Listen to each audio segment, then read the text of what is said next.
India তো cheating করছে, ওই কাজটা তো হয় নাই, 6 হইয়া গেছিল। সূর্যা কুমারের পা তো বাউন্ডারিতে লাইগা গেছে, টাকা পয়সা খরচা করে পুরা চিটিং হয়েছে, পুরা চিটিং। এরকম অনেকেই বলছিল, কিন্তু আমার কাছে এখন প্রুফ আছে, একদম আলাদা অ্যাঙ্গেলের ভিডিও। তোরা যেটা বলেছিলিস তোদের ভিডিও, তোদের মতো প্রুফ দেখিয়ে এবার এই ভিডিওটা দেখ।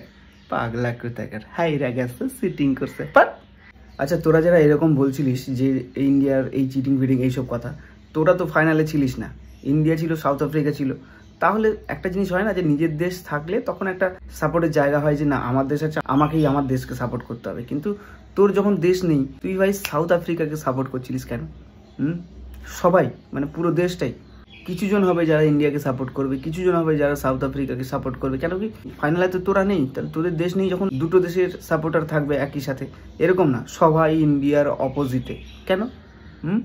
খুব চুলকুনি। আবার ভিডিও বের করে একদম পা ফা লাগিয়ে বাউন্ডারি পোস্টার একদম নড়িয়ে দেখানো হচ্ছে, ইন্ডিয়া চিটিং করেছে। পাগলা কোথাকার, তোদের স্বভাব যাবে না।